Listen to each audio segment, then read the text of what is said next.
The mansion on Brooklyn Heights stood like a fortress against the storm. Behind its limestone facade and wrought iron gates, Vincent Russo sat in his private office on the third floor, watching the city lights blur through rain-streaked windows. At 42, he carried the weight of his position in every calculated movement, every measured word. His dark hair, threaded with premature gray at the temples, was slicked back in the old style. His suit, custom-tailored from Milan, fit perfectly across shoulders that had carried burdens most men couldn't imagine. The office itself reflected generations of power: dark mahogany furniture, leather-bound books that had belonged to his grandfather, oil paintings of Sicilian landscapes that reminded him where his family came from. But the modern touches betrayed the reality.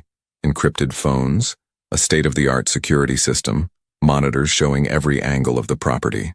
The Castellano family is making moves in Red Hook, his consigliere Tony Marconi said from across the desk. Tony was 63, thin as a rail, with eyes that had seen too much and forgot nothing. He'd served Vincent's father, and now served the son with the same quiet efficiency. They're being subtle about it, but our people are reporting increased activity. They want your shipping routes. Vincent didn't respond immediately. He'd learned long ago that silence was often more powerful than words. He picked up the crystal tumbler of whiskey, single malt, aged 20 years, and took a small sip. The amber liquid burned pleasantly, a reminder that some things were worth the wait. "How many of our operations have been compromised?" Vincent finally asked, his voice low and controlled. He spoke like a man who'd attended business schools and boardrooms, not back alleys. Education had been his father's gift to him. Harvard Business School before he was brought into the family business. The legitimate degree made the illegitimate empire run smoother. 3 warehouses, 2 distribution points. They're probing, testing our response time. Tony slid a folder across the desk. But that's not what concerns me most. Vincent opened the folder. Inside were surveillance photos, financial reports, and a background check on someone he'd never heard of. "Emma Clark," he read aloud. "Who is she?" "Marco's new English teacher at St. Catherine's Academy." Vincent's jaw tightened at the mention of his son. Marco was 8 years old, bright, sensitive, still grieving the loss of his mother 2 years ago. Sophia had died of cancer, an enemy Vincent couldn't threaten or buy off. Her death had changed him, hardened something that was already turning to stone. "She started 3 weeks ago," Tony continued, 29 years old. "Graduated from Columbia with a degree in English literature. No criminal record, no family connections to any of the families. On paper, she's nobody. Nobody is ever nobody," Vincent said quietly, studying the photograph. Emma Clark had light brown hair, pulled back in a simple ponytail. Her face was open, kind, the kind of face that smiled easily. She wore a simple cardigan and jeans in the photo, taken outside the school. Everything about her screamed ordinary, harmless, forgettable, which was exactly what made her dangerous. "Why are you showing me this?" Vincent asked, though he already knew. "Because Marco talks about her constantly, because she stays late helping students, because she lives in a modest apartment in Queens and drives a 10-year-old Honda, because her social media is minimal. A few photos, basic information, nothing deep." Tony leaned forward. "Vincent, the FBI has been using civilian covers for years. Teachers, nurses, accountants, people who can get close to families, build trust, gather information." Vincent set down his glass with deliberate care. "You think she's federal? I think she's too perfect, too clean, too interested in your son." Tony's voice dropped. 3 weeks ago we lost 2 shipments to police raids. Arrests were made with precision. They knew exactly where to be and when. Someone's feeding them information. And now there's a new teacher who appeared out of nowhere befriending your boy. The rain intensified outside, hammering against the windows like accusations. Vincent stood and walked to the glass, hands clasped behind his back. Below, the streets of Brooklyn stretched out, his territory, his responsibility, his prison. Every decision he made rippled through hundreds of lives. One mistake could bring everything down. "Start full surveillance," he said without turning. "I want to know everywhere she goes, everyone she talks to, every call she makes, but be subtle. If she is what you think she is, we can't spook her. And if she's just a teacher?" Vincent's reflection in the window was cold, unreadable. "Then Marco keeps his teacher. But until I know for certain, everyone is a threat." After Tony left, Vincent remained at the window. Somewhere in this mansion, his son was sleeping, protected by armed guards and security systems that cost more than most people made in a year. But no amount of money or muscle could protect Marco from the one thing Vincent feared most: betrayal that came wearing a kind face. He thought of Sophia, of her last words to him. "Promise me you'll let him be normal. Promise me Marco won't grow up like you did, afraid of everyone, trusting no one." He'd promised. But that was before he understood that normal was a luxury his son couldn't afford. St. Catherine's Academy occupied a converted brownstone in Brooklyn Heights, 3 blocks from Vincent's mansion. It was one of the city's most exclusive private schools. Yearly tuition cost more than most families' annual income. The children of executives, attorneys, and yes, certain businessmen filled its classrooms, all in matching uniforms, all learning Latin and advanced mathematics before they turned 10. Emma Clark arrived at 7:15 that morning, 45 minutes before classes began. The October air was crisp, the rain from the previous night leaving everything smelling clean and new. Fallen leaves, yellow and red, collected in the corners of the school's front steps. She juggled her worn leather messenger bag, a travel mug of coffee from the deli on the corner — she couldn't afford the fancy stuff — and a stack of graded papers that had kept her up until midnight. The security guard, Mr. Peterson, a retired police officer with kind eyes and a careful demeanor, held the door. "Early again, Miss Clark. These essays won't grade themselves," she replied with a smile that reached her eyes. Genuine warmth. That was Emma's natural state. She'd grown up in a small town in upstate New York where people still helped neighbors and believed in basic goodness. Her father had been a mechanic, her mother a librarian. They'd saved for years to send her to college, proud beyond words when she'd gotten into Columbia. The New York City public school system had chewed her up during student teaching. Overcrowded classrooms, impossible demands, students who'd seen too much too young. When the position at St. Catherine's opened up, it felt like a rescue. Smaller classes, better resources, students who actually had chances in life. The fact that some of their parents might have complicated businesses didn't concern her. Children were children, and they all deserved good teachers. Her classroom was on the 2nd floor facing the tree-lined street. She'd decorated it carefully, posters of famous authors, a word of the day board, student work displayed with pride. This was her kingdom, the place where she felt most herself. Here, she wasn't Emma Clark, who'd escaped a suffocating relationship 8 months ago. She wasn't Emma Clark, whose mother was in a nursing home with early-onset Alzheimer's, draining savings with terrifying speed. Here she was Ms. Clark, the teacher who made Shakespeare accessible and convinced reluctant readers that books were magic. By 7:30, she had the day's lesson on the board. Character development. How do people change? They were reading A Christmas Carol, and she wanted the students to understand that transformation was possible, that people weren't locked into being one thing forever. "Ms. Clark?" She turned to find Marco Russo standing in the doorway. He was small for his age, with his father's dark hair and eyes that seemed too old, too sad. He wore the school uniform perfectly, navy blazer, white shirt, striped tie, but something about him always looked slightly apart from the other children, like he was observing rather than participating. "Marco, you're here early." Emma smiled, setting down her marker. "Everything okay?" He stepped into the classroom carrying a book. "I finished the reading assignment. Can I ask you about something?" This was why Emma had become a teacher. This moment, when a child's curiosity overcame their shyness, when learning became personal rather than obligatory. "Of course. Come sit." They sat at one of the small tables, and Marco opened his copy of A Christmas Carol. His copy was annotated heavily. He'd underlined passages, written questions in the margins. It was the work of a thoughtful, engaged reader. "Scrooge says he doesn't believe in Christmas, but he keeps his office open on Christmas Eve," Marco said, his finger tracing a line. "Why does he do that? If he really didn't care, wouldn't he just close early?" Emma leaned forward, delighted by the question. This was higher-level thinking, understanding that actions revealed more than words. "That's a really insightful observation, Marco. What do you think?" "I think—" Marco hesitated, choosing his words carefully. He did that a lot, she'd noticed. Measured every word like it might be used against him. "I think maybe he's lying to himself. Like, he says he doesn't care, but part of him wants to prove something, or maybe he's punishing himself." "Why would he punish himself?" Marco looked down at the book. "Because it's easier to be mean than to be sad. If you're angry at everything, you don't have to feel the sad parts." Emma's heart constricted. This child understood grief in a way 8-year-olds shouldn't have to. She knew his mother had died. It was in his file, marked with clinical efficiency. But files didn't capture the weight of loss the way it shaped how you saw the world. That's a very mature way to think about it, she said gently. And you're right. Sometimes people build walls to protect themselves, but those walls also keep out the good things. That's what the story is about. Scrooge learning to tear down his walls. Can people really change? Marco asked, looking up at her. I mean, really change, not just pretend? Emma held his gaze. I believe they can. But it takes courage, and usually it takes someone else showing them that change is possible, like the ghosts do for Scrooge. Marco nodded slowly, processing. Then he surprised her by asking, Do you like teaching here, Miss Clark? I love it. Why do you ask? Some of the other teachers seem scared, like they're being really careful about everything. But you're different.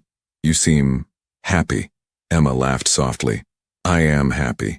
I get to talk about books with smart kids like you every day. That's pretty much my dream job. Even though we're rich kids?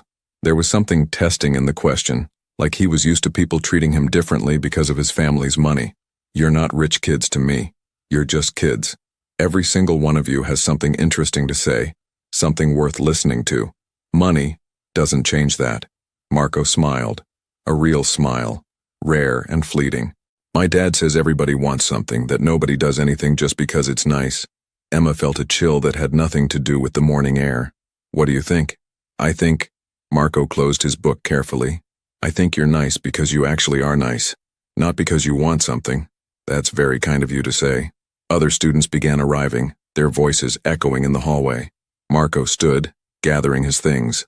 Thanks for explaining about Scrooge, Ms. Clark. Any time, Marco. That's what I'm here for. As he left, Emma felt a pang of concern. Marco was too guarded, too careful, too aware that the world might not be safe. She wanted to help him, to show him that not every adult would let him down. But she was just his teacher, with limited power and no understanding of what his life was really like.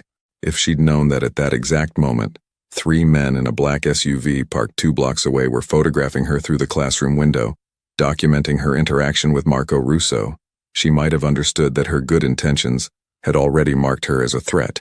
Vincent's office at his legitimate business, a high-rise in Lower Manhattan, had floor-to-ceiling windows overlooking the Hudson River. Russo Import-Export occupied 3 floors of the building, a successful international shipping company that handled everything from Italian marble to premium wines. On paper, it was completely legal. In reality, it was the perfect front for moving things that customs agents were better off not examining too closely. Tony entered without knocking, as was his privilege, carrying a tablet. Surveillance report from this morning. Vincent didn't look up from the shipping manifests he was reviewing. Even his legal business required constant attention. And she arrived early, stayed in her classroom. Marco showed up before other students, talked to her about the book they're reading for about 15 minutes. Now Vincent looked up. What did they talk about? Tony consulted the tablet. Our audio wasn't clear, too much background noise, but the operative watching through the window said it looked like a normal student-teacher conversation. She was animated, smiling. Marco was engaged more than usual according to the report. Marco doesn't engage easily. Vincent set down his pen, giving Tony his full attention. Since Sophia died, he's withdrawn. His previous teachers complained he never participated, never asked questions. This one's different. She seems to draw him out, which could mean she's good at her job, Vincent said slowly, or she's good at manipulation. Tony pulled up photos on the tablet and turned it toward Vincent. The images showed Emma and Marco at the small table, heads bent over a book. Her body language was open, non-threatening. Marco's posture was relaxed, something Vincent rarely saw in his son anymore. Look at this one, Tony said, swiping to another photo. She's laughing at something he said.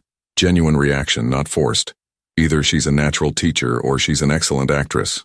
Vincent studied the photos with an intensity that had served him well in business and less legal matters. Emma Clark's face showed none of the calculation he expected from someone with an agenda. But that's what made undercover operatives effective. They believed their own cover story so completely that they became it. What about her personal life? Vincent asked. Tony swiped through more photos. Emma at a grocery store, Emma visiting a nursing home in Queens, Emma sitting alone in her apartment with books spread around her. Quiet, almost boring. She goes to work, visits her mother twice a week at the Meadowview facility, occasionally meets a friend for coffee. No dating activity that we can detect. No suspicious meetings. Everyone has secrets, Tony. Maybe, but if she does, she's very good at hiding them. Tony put away the tablet. The nursing home visits check out. Her mother's there, diagnosed with early-onset Alzheimer's 18 months ago. Emma pays out of pocket. Insurance doesn't cover enough. She's drowning in medical debt, which is probably why she took this job. St. Catherine's pays better than public schools. Vincent absorbed this information, filing it away. Financial desperation could explain many things. The FBI had been known to offer immunity, debt relief, new identities in exchange for cooperation, plant a struggling teacher in a school, promise to solve all her problems if she just reports on one particular student and his family. What about her background? Before New York? Small town upstate, Millbrook. Father died 3 years ago, heart attack. Mother's illness started not long after. Emma was engaged to a guy named Derek Whitman, high school English teacher.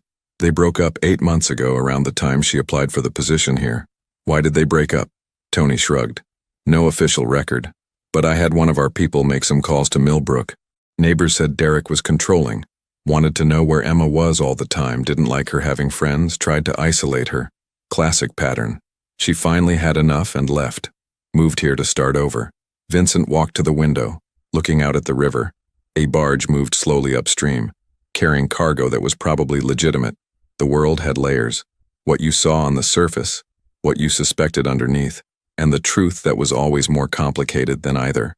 A woman escaping a controlling relationship, desperate for money, grieving her father, watching her mother disappear into illness. Vincent said, that's someone vulnerable, someone who could be recruited, manipulated, offered a way out if she cooperates. Or, Tony said quietly, she's just a woman trying to survive and do something good with her life. Vincent turned sharply. You think I'm wrong? I think you're cautious, which has kept you alive and out of prison. But Vincent, Tony hesitated, then pushed forward. They'd known each other too long for complete deference. Marco is happy. For the first time in 2 years, he comes home excited about school. He talks about what he's learning. Yesterday, he asked me what my favorite book was. When's the last time he showed interest in anything that wasn't forced? That doesn't mean she's trustworthy. It doesn't mean she's a threat either. Vincent's phone buzzed. Encrypted message from one of his lieutenants. Another issue requiring his attention. Another fire to put out. Running an empire, legal or otherwise, meant constant vigilance. The moment you relaxed, someone saw weakness and moved against you. Continue the surveillance, he ordered. I want to know everything. And Tony? Have someone look into that ex-fiancé? If he was as controlling as you say, he might have information about Emma that's useful. After Tony left, Vincent stood at the window for a long time. Below, the city moved with its usual chaos. Millions of people, each with their own agenda, their own secrets, their own survival strategies.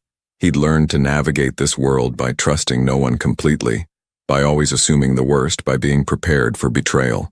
But Marco's face in those photos haunted him. His son, actually smiling, actually engaged with the world instead of retreating into grief and isolation.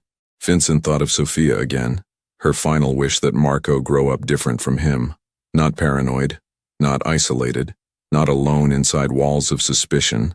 But how could he honor that promise when every instinct screamed that Emma Clark was exactly what Tony suggested, a perfectly crafted threat wrapped in the disguise of hope? 3 days later, Vincent decided to see Emma Clark for himself, not through surveillance photos or secondhand reports, but face to face. He wanted to look in her eyes, hear her voice, measure her reactions. In his world, you learned to read people or you didn't survive. Body language, micro-expressions, the pause before an answer. These things revealed truth better than words. He arrived at St. Catherine's at 2:30, early for the 3 o'clock dismissal. The school's front office recognized him immediately. Vincent Russo might keep a low profile, but his donations to the school's building fund ensured he was known and accommodated. Mr. Russo, the principal, Margaret Ashford, greeted him with professional warmth. She was 60, elegant and very aware of where her school's funding came from. We weren't expecting you today. Is everything all right? I wanted to speak with Marco's English teacher. Is she available? Ms. Clark? I believe she's in her classroom, preparing for dismissal. I can call her down. I'll go to her. Vincent's tone made it clear this wasn't a request. I prefer not to interrupt her routine. Which room? Second floor, room 204. But Mr. Russo, If this is about a concern, I should be present. It's just a parent checking in on his son's education. Nothing formal. He offered a smile that was meant to be reassuring, but probably wasn't. Thank you, Mrs. Ashford. He climbed the stairs, noting the security measures. Cameras in hallways, controlled entry points, staff monitoring movements. Good. Marco spent 8 hours a day here. It should be secure. But no security system was perfect. If someone wanted to get to his son, there were always vulnerabilities. Room 204's door was open. Vincent paused in the hallway, observing before announcing himself. Emma Clark stood at a bulletin board, pinning up student work.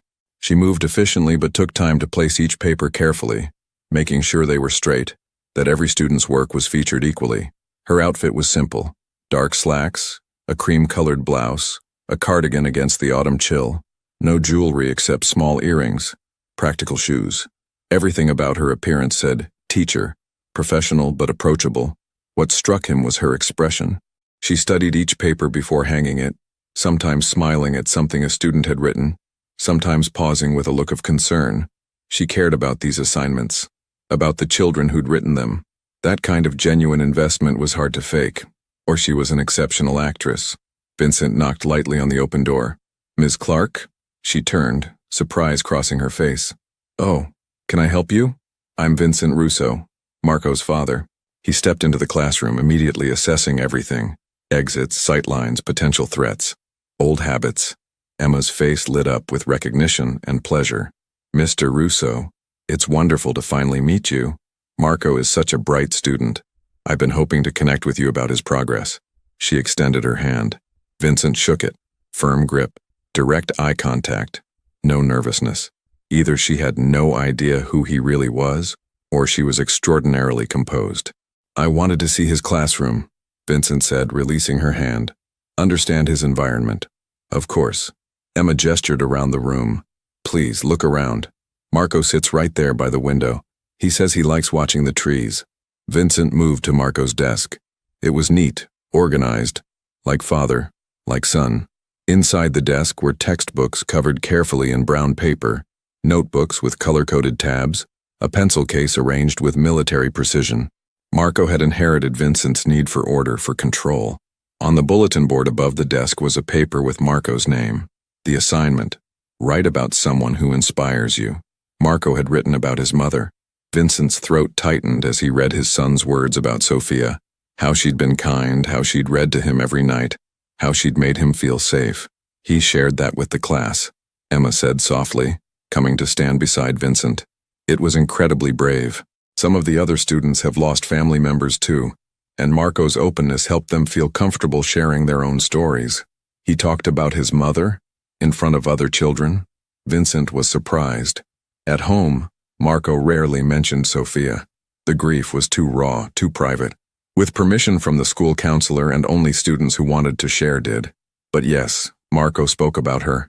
He said she taught him that being kind was more important than being strong. Vincent turned to face Emma fully. And what do you think about that? She met his gaze without flinching. I think his mother sounds like she was a remarkable woman, and I think Marco is lucky to have had her, even though he lost her too soon. But you disagree with what she taught him? It wasn't a question. Emma tilted her head, considering. I think kindness and strength aren't opposites. I think the strongest people I've ever known were also the kindest. It takes real courage to be vulnerable, to care about others when the world can be harsh. The world is harsh, Ms. Clark, especially for children who've lost their mothers. People take advantage of vulnerability. Some people do, Emma agreed. But teaching Marco to be closed off, to trust no one, to see threats everywhere, that's not protection. That's just a different kind of loss. The directness surprised him. Most people, especially those who knew or suspected his position, were careful around him. They measured words, avoided confrontation, told him what they thought he wanted to hear. Emma Clark spoke like someone who believed in what she was saying. Consequences be damned. You've known my son for 3 weeks, Vincent said, his voice cooling. I've raised him for 8 years. I think I know what's best for him. I'm not challenging that, Mr. Russo. Emma's tone remained respectful but firm. You're his father. Your love for him is obvious, in how carefully he's cared for, in the security measures you've taken, in the education you're providing. I'm just his teacher, but in that role, I see a child who's brilliant, sensitive, and carrying grief that's too heavy for his age. My job is to create a space where he feels safe enough to learn, to grow, to be a kid. Vincent studied her intently. And you think you can do that? I'm trying to. And I think it's working. Marco is participating in class, asking questions, connecting with other students. That's progress. Or it's manipulation. Building trust so you can gather information. Emma's forehead creased in confusion.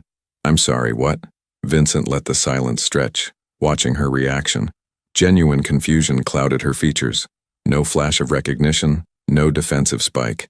Either she truly didn't understand what he was implying, or her training was exceptional. Some parents worry about who has access to their children, Vincent said carefully. Especially parents with complicated business interests. You understand? Understanding dawned on Emma's face, followed by something that looked like hurt. Mr. Russo, I'm a teacher. I don't have any interest in your business, complicated or otherwise. I care about Marco because he's my student and he deserves a teacher who sees him as a person, not as an extension of his family name or whatever his father does for a living. Everyone has agendas, Ms. Clark. Then mine is simple. Help Marco and every other student in my class love reading, think critically, and know they matter. That's it. That's the whole agenda.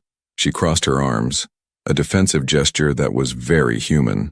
I'm sorry if that's hard to believe, but it's the truth. Vincent wanted to believe her.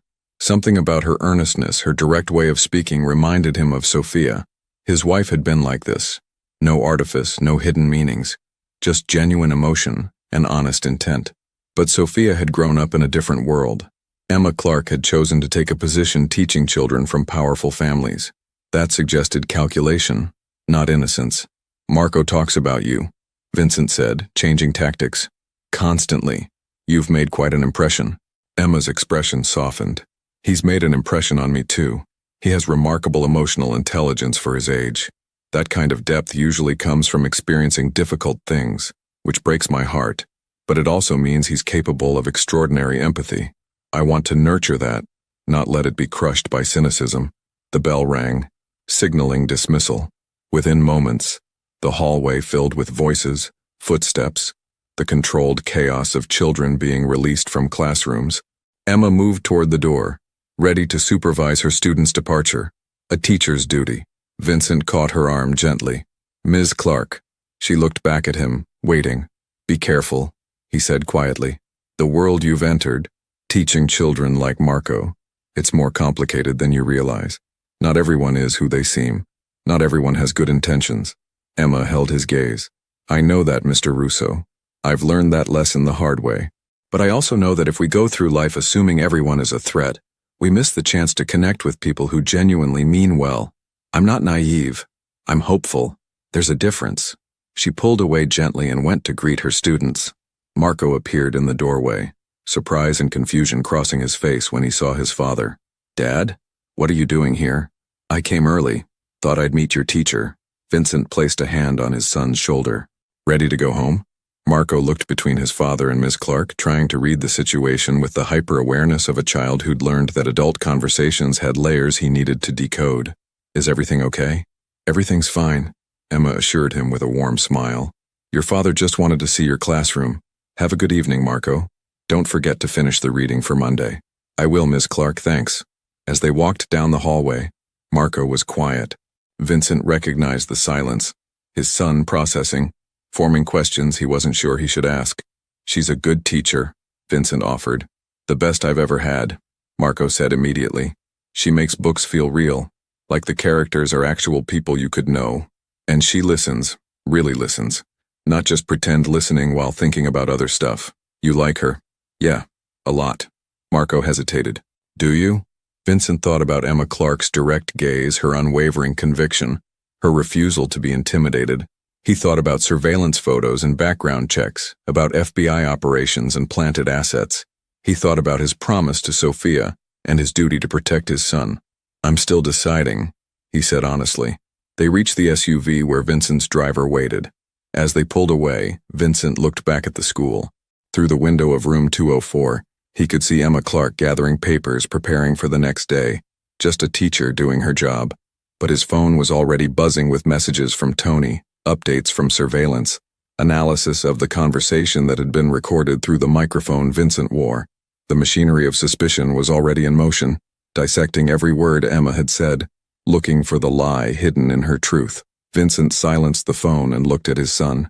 Marco stared out the window, lost in thought, more present and engaged than he'd been in years. This was the problem with hope. It made you vulnerable. It made you want to believe. And in Vincent's world, belief could get you killed.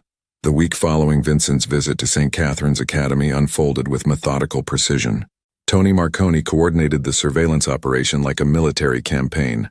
Rotating teams, multiple observation points, electronic monitoring that stopped just short of illegal wiretapping. They couldn't bug Emma's apartment or phone without risking exposure, but they could follow her, photograph her, document every moment of her carefully ordinary life. The surveillance logs accumulated on Vincent's desk like evidence in a trial. He read them each evening after Marco went to bed, searching for the crack in Emma Clark's facade, the moment when the mask would slip and reveal her true purpose. Monday, 7:15 a.m. Subject departed residence Queens. Stopped at Corner Deli, purchased coffee and bagel. Arrived St. Catherine's 7:42 a.m. No suspicious contacts. Monday, 3:45 p.m. Subject remained after dismissal, grading papers in classroom. Departed 5:20 p.m.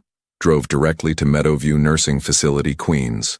Visited patient in room 237. Confirmed. Eleanor Clark, subject's mother. Duration, 1 hour, 15 minutes. Monday, 7:10 p.m. Subject stopped at grocery store. Purchased bread, eggs, pasta, vegetables, generic brands. Total expenditure, $43.67. Returned to residence, no further activity. Vincent studied the grocery receipt that his team had photographed. Generic brands, careful budgeting. The pasta was on sale. She'd bought 3 boxes to save money. This was either an elaborate cover story or the reality of a woman struggling financially. He pulled up the surveillance photos from the nursing home visit. Emma sat beside her mother's bed, holding the older woman's hand. Eleanor Clark's face was vacant, the cruel emptiness of Alzheimer's evident even through a camera lens. Emma spoke to her mother with patient gentleness, showing her photographs, reading aloud from a book. Her mother didn't seem to recognize her, but Emma continued anyway, maintaining connection to someone who no longer knew who she was. The photo that struck Vincent most showed Emma in profile, her face unguarded. Tears streaked her cheeks, but she was smiling, laughing at something she'd just read. Grief and love coexisted in her expression, the complex emotional reality of losing someone in slow motion. Tony entered the office without knocking, carrying his ever-present tablet. Tuesday's report. Anything unusual? That depends on your definition of unusual. Tony settled into the leather chair across from Vincent's desk. She volunteers at a homeless shelter on Tuesday nights. Has been doing it for the past month. Serves meals, talks with people, helps organize donations. Vincent leaned back. Homeless shelter. Perfect place to make contacts, pass information, meet handlers without attracting attention. Or she's genuinely charitable. Tony pulled up photos on the tablet. Look at these.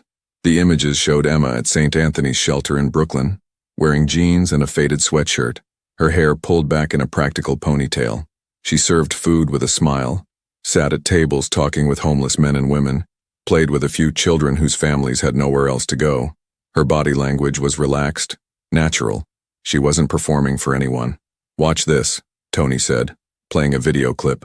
The footage showed Emma crouching beside an elderly homeless man, listening intently as he spoke. She laughed at something he said, squeezed his shoulder with genuine affection, then stood and brought him an extra portion of food. The man's face, weathered and hard, softened into something approaching hope. That's Miguel Rodriguez, Tony explained. Former construction worker. Lost everything when his wife died and medical bills piled up. Lives on the streets now. Been coming to St. Anthony's for 3 years. I had one of our people talk to the shelter coordinator. Emma befriended Miguel her first week volunteering. Brings him books because he mentioned he used to love reading. Last week, she helped him get an ID so he could apply for social services. Vincent watched the video loop.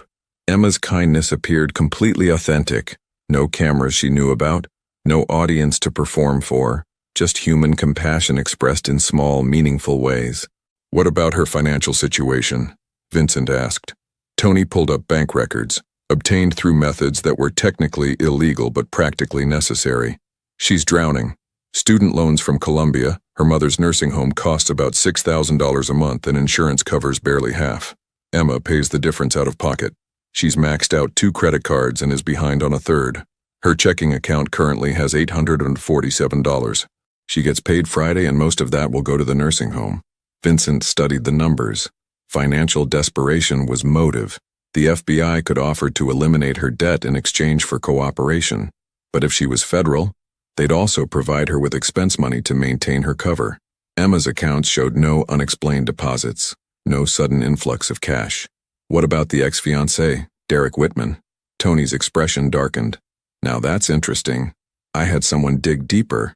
Derek Whitman is still teaching in Millbrook, still living in the house he shared with Emma. He's also facing allegations from 2 female students about inappropriate behavior. Nothing proven, investigations ongoing. But there's a pattern. Controlling relationships, crossing boundaries, problems with authority. Does Emma know about the allegations? They came out after she left. But we found emails. Tony pulled up screenshots on his tablet. Derek sent her 47 emails in the first 3 months after she left. Started apologetic, turned angry, ended threatening. Look at this one from June. Vincent read the email. Emma, you think you can just leave and start over? You think New York will save you?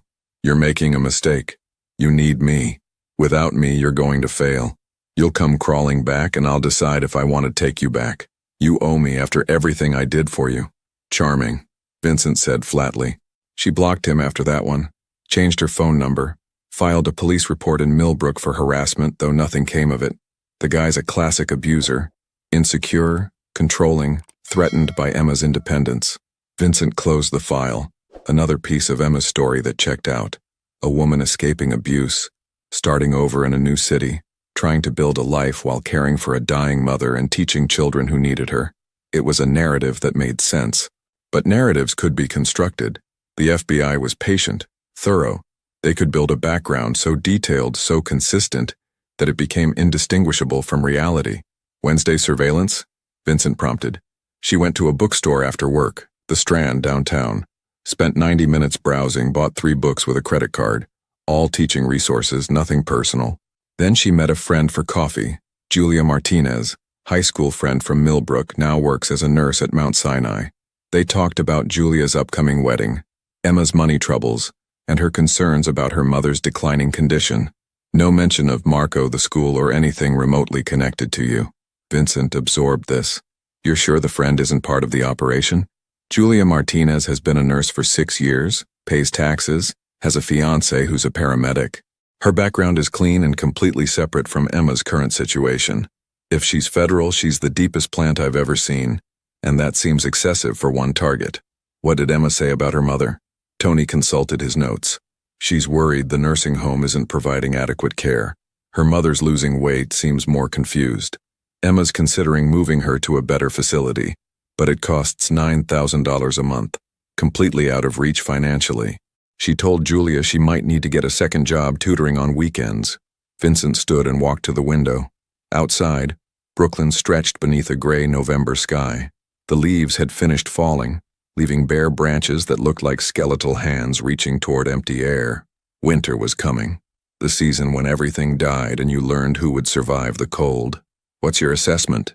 Vincent asked without turning. Tony was quiet for a long moment. Honestly, I think she's exactly who she appears to be. A good person in a bad situation trying to do right by her students and her mother. The financial pressure is real. The background checks out. Her behavior is consistent across all contexts, not just when she knows she's being watched. But you're not going to accept that without more proof, and I understand why. The timing is suspicious. She arrived just as we started having security issues. Her attachment to Marco is unusual, even for a dedicated teacher, and we can't rule out the possibility that she's so well trained that she's maintained cover under intense surveillance. Vincent turned to face his consigliere. What would you do? If this was your decision? Tony met his gaze steadily. I'd keep watching, but I'd also consider the cost of being wrong. If she's a threat and we don't neutralize her, Marco's at risk. But if she's innocent and we destroy her, ruin her reputation, cost her the job she needs, we've become the monsters she doesn't believe we are. And Marco loses the first teacher who's actually helped him heal. There's no safe choice. There never is. That's why they pay you to make the hard calls. After Tony left, Vincent pulled up a specific photograph on his computer. It showed Emma and Marco together during lunch period at school. They sat at a table with 3 other students, all laughing at something. Marco's face was fully lit with joy, eyes bright, smile genuine, body language open. He looked like a normal 8-year-old boy, not the guarded, grief-haunted child who lived in Vincent's mansion. Emma had done that. In 3 weeks, she'd given Marco something Vincent couldn't, the feeling that the world might be safe, that people could be trusted, that happiness was still possible. Vincent's phone rang. Unknown number. He answered with his usual caution. Yes? Mr. Russo. The voice was electronically distorted, untraceable. You're watching the wrong person. The leak is inside your organization, not in a classroom. But by all means, keep wasting resources on a school teacher while your real enemies move against you. The line went dead. Vincent stared at the phone. The call was a move in a larger game. Someone wanted him distracted, chasing shadows instead of real threats. But who? And why now? He forwarded the recording to Tony with a single word: analyze. Then he returned to the surveillance photos, studying Emma Clark's face, searching for the lie he was certain must be there, because in his experience, people this good didn't exist. Everyone had an angle. Everyone wanted something. The only question was what Emma Clark wanted, and whether her price would be paid in his son's blood. The St. Catherine's Academy annual fundraising gala was scheduled for Friday evening at the Metropolitan Club in Manhattan. It was one of the school's signature events. Parents dressed in formal attire, silent auctions featuring luxury items, speeches about educational excellence and the importance of supporting youth development. Tickets cost $500 per person, and attendance was expected for families who wanted to demonstrate commitment to the school. Vincent had attended every year since Marco enrolled. It was good for appearances, allowed him to network with legitimate business owners, and showed Marco that his father valued his education. This year, he had an additional motive. The gala provided a perfect opportunity to test Emma Clark in a social setting, surrounded by the families whose children she taught. Emma had tried to decline the invitation. Teachers weren't required to attend, and the ticket price was more than her weekly grocery budget. But Mrs. Ashford, the principal, had personally requested her presence. It helps donors connect with the teachers who work with their children. Your attendance would mean a great deal, particularly to the Russo family. So Emma found herself standing in front of her closet the Friday evening before the gala, staring at her limited options with growing anxiety. She owned exactly one dress appropriate for such an event, a simple navy sheath she'd worn to her college graduation. It was 5 years old, slightly out of style, but clean and presentable. Her only jewelry was a pearl necklace that had belonged to her grandmother. You'll look beautiful, her roommate Sarah assured her. Sarah was a public school teacher Emma had met through a Columbia alumni connection, and they shared a modest 2-bedroom apartment in Queens to make rent manageable. It's not about the dress, it's about showing up and representing your students. I'm going to stand next to women wearing designer gowns and jewelry that costs more than my car, Emma said, feeling the familiar anxiety of not belonging. I don't fit in with these people, Sarah. Good. The world needs more teachers who understand what real life looks like. Sarah zipped up Emma's dress. You're there for Marco and your other students. Remember that. The Metropolitan Club was everything Emma expected. Soaring ceilings, crystal chandeliers, marble floors that echoed with the sound of expensive heels. Women glittered in gowns that cost thousands of dollars. Men wore tuxedos that fit like they'd been born in them. Waiters circulated with champagne and hors d'oeuvres that probably cost more per bite than Emma's entire dinner budget. Emma accepted a glass of sparkling water. She couldn't afford to lose control of her words or actions, and found a relatively quiet corner where she could observe without being too conspicuous. She recognized several parents, offered polite greetings, made small talk about their children's progress. Ms. Clark. She turned to find Vincent Russo approaching. He wore a perfectly tailored tuxedo, looking every inch the successful businessman. His dark hair was styled back, emphasizing sharp cheekbones and eyes that seemed to catalog everything they saw. He moved through the crowd with the confidence of someone who owned whatever space he occupied. Beside him was Marco, dressed in a small tuxedo that matched his father's. The boy looked uncomfortable in the formal attire, tugging at his collar. Mr. Russo. Marco. Emma smiled warmly at the boy. Don't you look handsome? Marco's face brightened. Ms. Clark, I didn't know you'd be here. Dad said teachers didn't usually come to these things. Mrs. Ashford asked me to attend. I'm glad she did. Now I get to see all of you outside of school.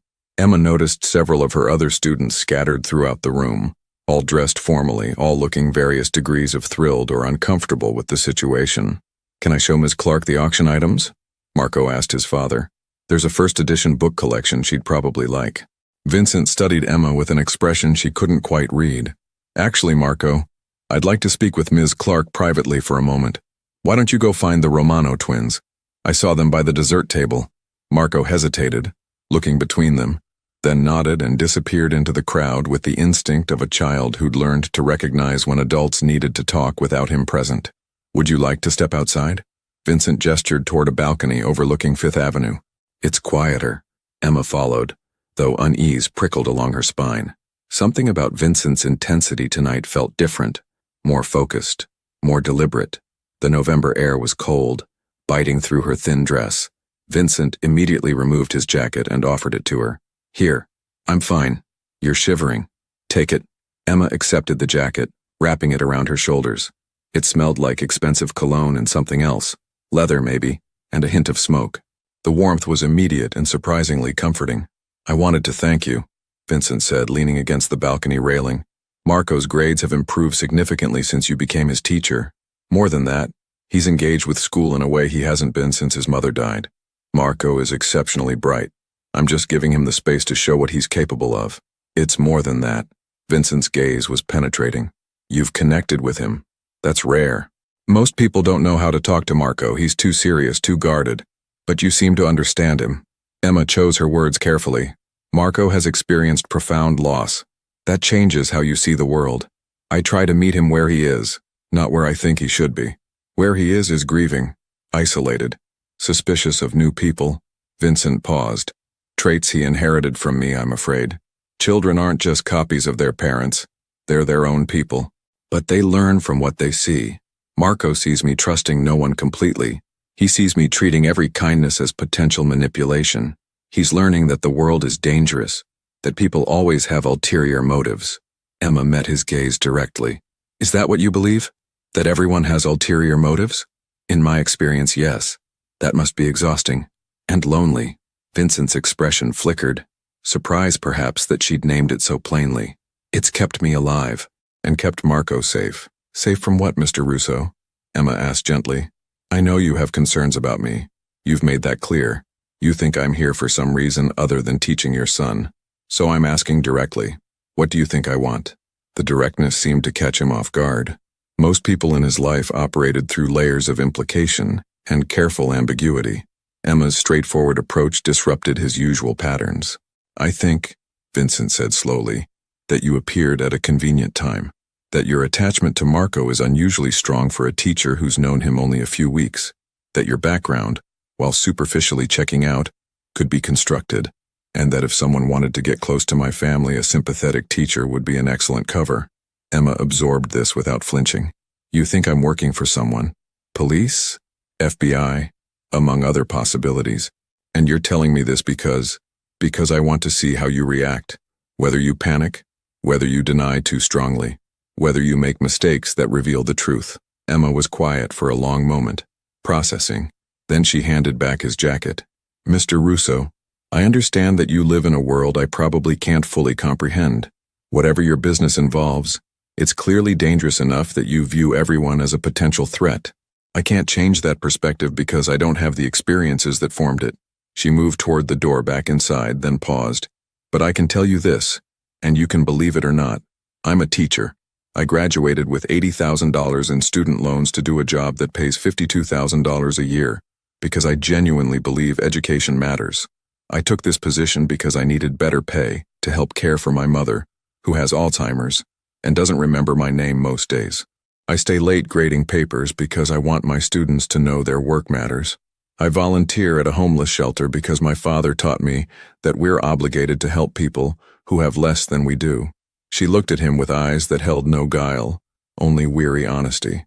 I like Marco because he's a kind, thoughtful child who deserves a teacher who sees his potential instead of his grief. If that makes me suspicious in your world, I'm sorry, but I won't apologize for caring about your son. That's what teachers do.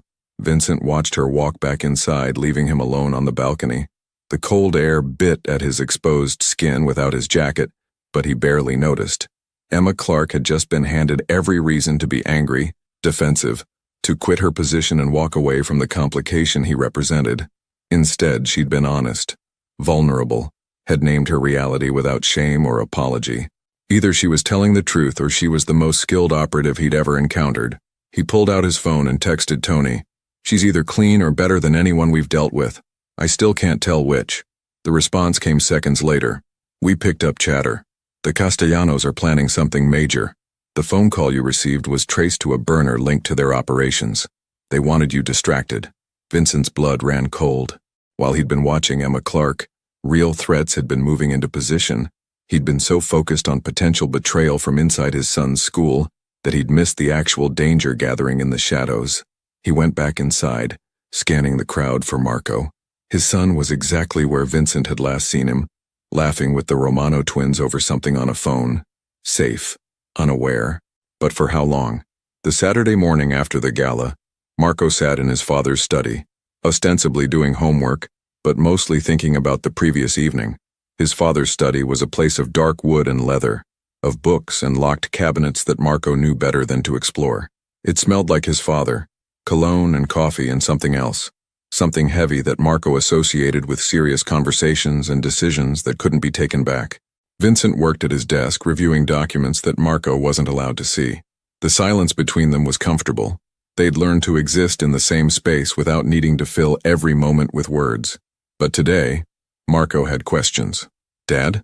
Vincent looked up immediately. His father always gave him full attention when Marco spoke.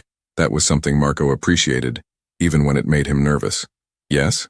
Why were you asking Ms. Clark all those questions last night?" Vincent set down his pen with deliberate care. "What do you mean? I saw you on the balcony. You looked serious. And when Ms. Clark came back inside, she seemed sad." Marco chose his words carefully, the way he'd learned to around his father. "Did she do something wrong?" "No, nothing wrong." "Then why?" Marco stopped, frustration building. He was 8 years old, but he wasn't stupid. He knew his father checked everything, questioned everyone, trusted almost no one. "You think she's bad, don't you? Like you think everyone is bad?" Vincent's expression remained neutral, but something shifted in his eyes. "I don't think everyone is bad, Marco. I think everyone has their own interests, and sometimes those interests conflict with ours.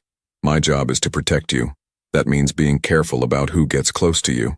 Ms. Clark isn't close to me. She's my teacher. You talk about her constantly.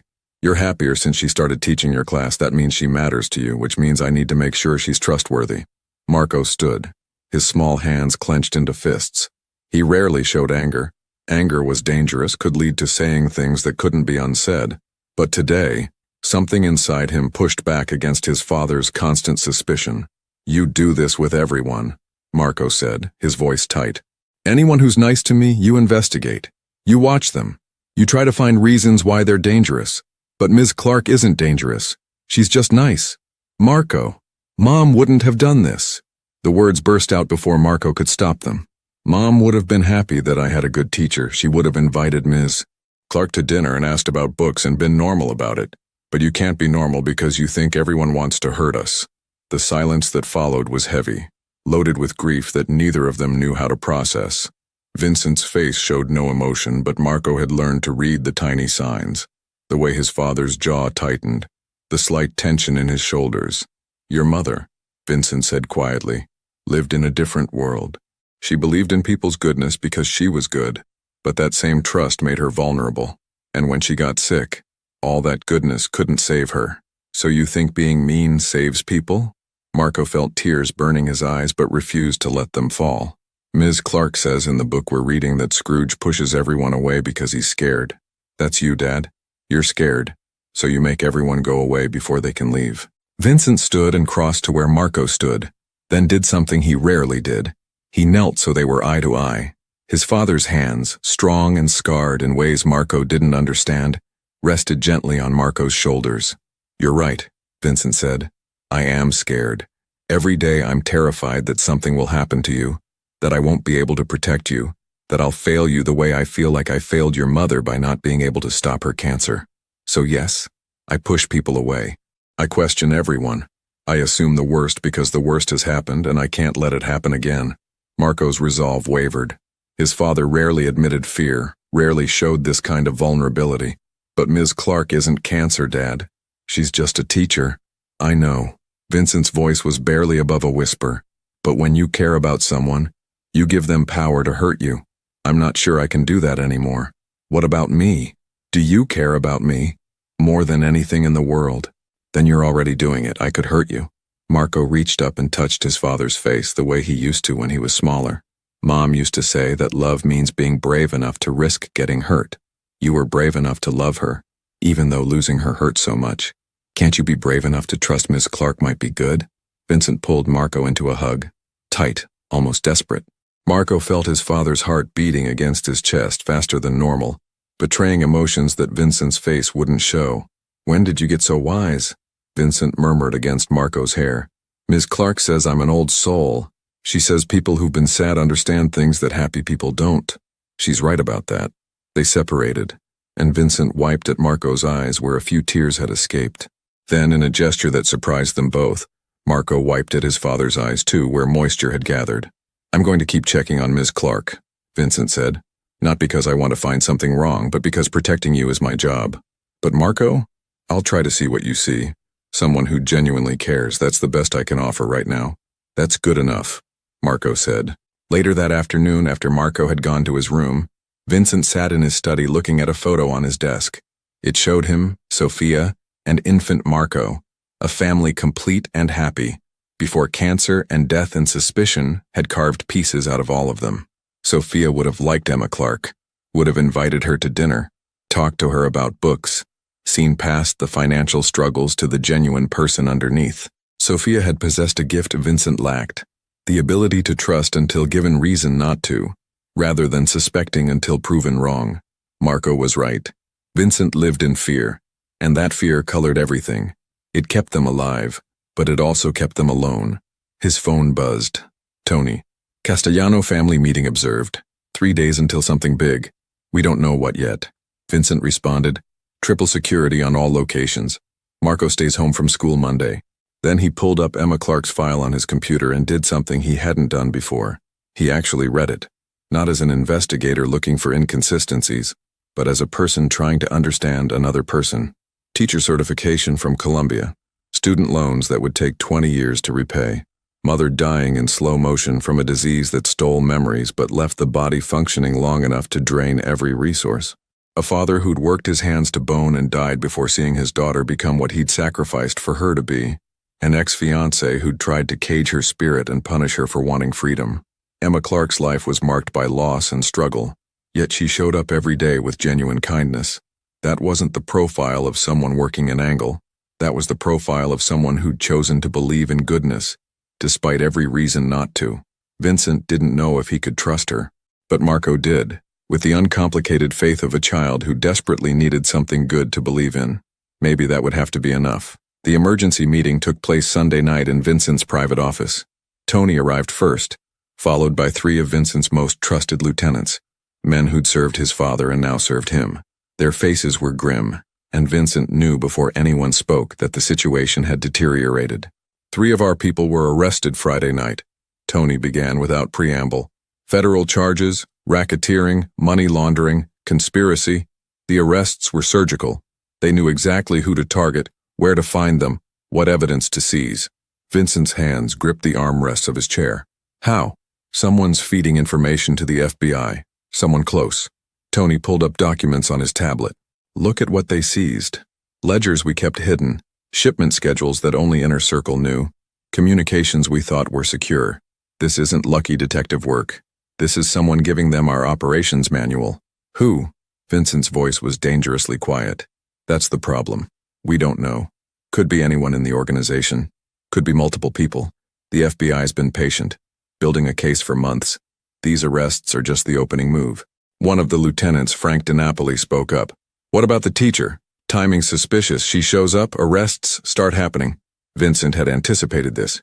She's been fully investigated, background checks out. Her life is an open book, struggling financially, taking care of her sick mother. No suspicious contacts or behaviors. Or she's well trained, Frank persisted. FBI plants deep covers all the time. What better way to get close than through your kid? Marco's 8 years old, Vincent said sharply. What's he going to tell his teacher? Where the shipments come from? He doesn't know anything about the business because I've kept him completely separate. But you're not separate from Marco, Tony said quietly. Emma Clark gets close to Marco. She gets information about your routine, your security, your movements. She doesn't need Marco to know about the business. She needs access to observe you. Vincent stood and walked to the window. Below, Brooklyn slept under a November sky heavy with clouds. Somewhere out there, federal agents were building cases against his organization. Somewhere out there, the Castellano family was planning an attack. And somewhere out there, Emma Clark was probably grading papers in her modest apartment, unaware that men with guns were debating whether she was a threat that needed to be eliminated. What about the Castellanos? Vincent asked, changing the subject. Tony's expression darkened further. That phone call you received, the one warning you that the leak was inside your organization? It came from them. They wanted you distracted, chasing shadows while they made their move. What move? We're not sure yet. But there's been increased activity. Weapons purchases, meetings with their allies, movement of personnel into Brooklyn. Whatever they're planning, it's big and it's soon. Vincent turned back to face his men. Triple security on all family residences. Marco doesn't leave the house except for school, and only with armed escorts. No one new gets close. Not staff, not vendors, no one. What about the teacher? Frank asked. The question hung in the air. Everyone in the room knew what Frank was really asking. Should Emma Clark be handled? In their world, handled had specific, permanent implications. No, Vincent said firmly. She's not touched unless I give explicit orders. Right now, she's Marco's teacher and nothing more. We keep surveillance, document everything, but no direct action. Vincent, Frank leaned forward. If she's federal and you wait too long. I said no. Vincent's tone left no room for argument. My son has had enough loss. If Emma Clark is eventually proven to be a threat, we'll deal with it then. But I won't take away one of the few good things in Marco's life based on suspicion alone. After the men left, Tony remained.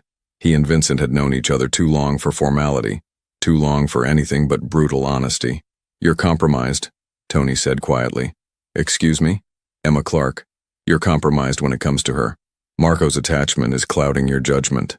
Vincent's jaw tightened. My judgment has kept this organization running for 10 years, and your emotions got Sophia killed. The words hit like a physical blow. Vincent's hand moved to his hip where he kept a weapon, instinct overriding reason for a split second. But Tony didn't flinch. He'd earned the right to speak hard truths. Explain that, Vincent said, his voice deadly calm. Sophia got cancer. You spent millions trying to cure it. Experimental treatments, specialists from around the world, facilities that cost more than most people's houses. You were so focused on saving her that you missed moves against the business. We lost territory, lost revenue, nearly lost everything because you were distracted by love. She was my wife, and I loved her too. She was good to all of us, treated us like family. But Vincent, that same pattern is happening now. Marco loves his teacher. You feel guilty about Marco being unhappy, so you're giving Emma Clark benefits of doubts you'd never extend to anyone else. And while you're wrestling with this, real threats are moving. The FBI is building cases. The Castellanos are planning an attack. You can't afford to be distracted by wondering if a school teacher might be a good person. Vincent turned away, unable to meet Tony's gaze. Because Tony was right. Emma Clark had gotten under his skin, not because he wanted her, not because he cared about her, but because Marco did. And Marco's happiness had become Vincent's vulnerability. What do you recommend? Vincent asked. Fire her. Don't make it dramatic. Just have the school reassign Marco to a different class. Tell him you need him to have a more experienced teacher, or some other excuse an 8-year-old might believe. Break the attachment before it becomes a liability we can't afford. And if she's innocent, if she's exactly who she appears to be, then she finds another teaching job and continues her life. She loses nothing except one student. We lose a potential threat vector. Vincent thought of Marco's face that morning, his son's accusation that Vincent pushed everyone away out of fear. He thought of Sophia's final wish that Marco grow up different, better, less isolated than Vincent had been. But he also thought of 3 arrested men, of federal cases built in shadows, of the Castellanos moving weapons into Brooklyn while Vincent debated whether to trust a woman whose only crime might be genuine kindness. Give me until Friday, Vincent said finally. 5 more days. If we haven't identified the real leak by then, if the Castellanos make their move, if anything happens that suggests Emma is involved, We remove her from the situation. But I need to be absolutely certain before I take something away from Marco that he clearly needs. Tony nodded slowly. 5 days. But Vincent? If you're wrong about her, if she's part of this and Marco gets hurt because you hesitated, then it's on me. I know. After Tony left, Vincent sat alone in his office as night deepened into early morning. On his desk were 2 files. One contained everything his organization knew about Emma Clark: surveillance photos, financial records, background checks, detailed logs of her completely ordinary life. The other file contained the list of people arrested by the FBI, the evidence seized, the network of betrayal that was slowly strangling his empire. Vincent opened Emma's file and looked at a photo taken 3 days ago. She stood outside St. Anthony's homeless shelter, wearing old clothes and a genuine smile, talking to Miguel Rodriguez like he was a person who mattered instead of a problem to be managed. In Vincent's world, people who acted without calculating advantage were either saints or fools, and saints didn't exist, which meant Emma Clark was either a fool or the most dangerous person Vincent had ever encountered. Someone who could weaponize goodness itself, make you want to believe in her, make you drop your guard because surely no one could fake that kind of authentic compassion. 5 days to figure out which. 5 days before the world exploded and everyone's true nature would be revealed. 5 days before Vincent Russo learned whether his instincts had saved his son or his emotions had doomed them both. The afternoon sun filtered through Emma's classroom as she organized papers. Heavy footsteps made her turn. "Mr. Russo, is everything all right?" Vincent closed the door, his expression cold. "Who sent you?" Emma's confusion was genuine. "I don't understand. My organization has leaks. You appeared exactly when problems started. Too convenient." His voice was steel. "Who are you working for?" "I'm just a teacher." Emma's hands trembled. "I care about Marco, nothing more. Everyone has agendas. Then mine is helping your son heal from losing his mother. That's all." The St. Catherine's Spring Festival was in full swing. Children's laughter, colorful decorations, parents everywhere. Marco performed in the school play while Emma watched, still shaken from Vincent's accusation. She approached Vincent with documents proving her background. "Mr. Russo, please." The explosion erupted from the parking lot. Deafening, violent. Children screamed. Marco ran toward the cars. Emma didn't think. She sprinted, tackled Marco, covered his small body with hers as the blast wave hit. Pain exploded through her back. Debris rained down. She held Marco tighter, shielding him from the fire and chaos. Vincent's world moved in slow motion, watching this woman, this suspected spy, sacrifice herself for his son. Everything he believed shattered in that moment. The hospital room smelled of antiseptic and regret. Emma lay unconscious, bandages covering her injuries. Broken ribs, concussion, lacerations. She'd absorbed the blast meant for Marco. Vincent sat beside her bed, his son sleeping in a chair nearby. For the first time in years, his hands shook. "She saved him," he whispered to the empty room. "I accused her, threatened her, and she still." When Emma woke, her first words were, "Is Marco okay?" Vincent's carefully constructed walls crumbled. "He's fine. Because of you. I'm his teacher. That's what we do." "No." Vincent's voice broke. "What you did, that was love. I'm sorry. I was so convinced everyone was a threat that I couldn't see someone genuinely good standing right in front of me." Emma's eyes held understanding, not anger. "You were protecting your son. I get it now. Your world, the dangers. I just wish you'd trusted me sooner. I don't know how to trust anymore. Maybe it's time to learn." 2 months later, Emma returned to teaching part-time. Her physical scars healed, but something deeper had changed. She understood Vincent's world without being part of it. Vincent visited regularly, always with Marco, their conversations growing easier, more honest. He helped with her mother's medical bills despite Emma's protests. "You saved my son's life. Let me help you save hers." On a spring afternoon, they stood together watching Marco play with classmates. The boy laughed freely now, no longer carrying the weight of isolation. "I was wrong about you," Vincent said quietly. "You were scared.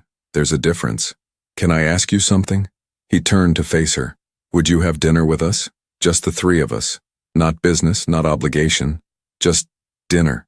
Emma smiled, cautious but hopeful. "I'd like that." Marco ran between them, grabbing both their hands. For the first time, Vincent allowed himself to imagine a future where walls came down, where trust was possible, where his son might grow up knowing that goodness existed. Emma had proven it with her sacrifice. Now Vincent would prove he could learn from it. Against the New York skyline, three figures stood together, broken pieces forming something stronger than what came before. Redemption wasn't instant, but it was possible, and that was enough to begin. The hospital room smelled of antiseptic and regret. Emma lay unconscious, bandages covering her injuries. Broken ribs, concussion, lacerations. She'd absorbed the blast meant for Marco. Vincent sat beside her bed, his son sleeping in a chair nearby. For the first time in years, his hands shook. She saved him, he whispered to the empty room. I accused her, threatened her, and she still. When Emma woke, her first words were, "Is Marco okay?" Vincent's carefully constructed walls crumbled. He's fine. Because of you. I'm his teacher. That's what we do. No. Vincent's voice broke. What you did, that was love. I'm sorry. I was so convinced everyone was a threat that I couldn't see someone genuinely good standing right in front of me. Emma's eyes held understanding, not anger. You were protecting your son. I get it now. Your world. The dangers. I just wish you'd trusted me sooner. I don't know how to trust anymore. Maybe it's time to learn. 2 months later, Emma returned to teaching part-time. Her physical scars healed, but something deeper had changed. She understood Vincent's world without being part of it. Vincent visited regularly, always with Marco, their conversations growing easier, more honest. He helped with her mother's medical bills despite Emma's protests. You saved my son's life. Let me help you save hers. On a spring afternoon, they stood together watching Marco play with classmates. The boy laughed freely now, no longer carrying the weight of isolation. I was wrong about you, Vincent said quietly. You were scared. There's a difference. Can I ask you something? He turned to face her. Would you have dinner with us? Just the three of us. Not business, not obligation, just dinner. Emma smiled, cautious but hopeful. I'd like that. Marco ran between them, grabbing both their hands. For the first time, Vincent allowed himself to imagine a future where walls came down, where trust was possible, where his son might grow up knowing that goodness existed. Emma had proven it with her sacrifice. Now Vincent would prove he could learn from it. Against the New York skyline, three figures stood together, broken pieces forming something stronger than what came before. Redemption wasn't instant, but it was possible, and that was enough to begin.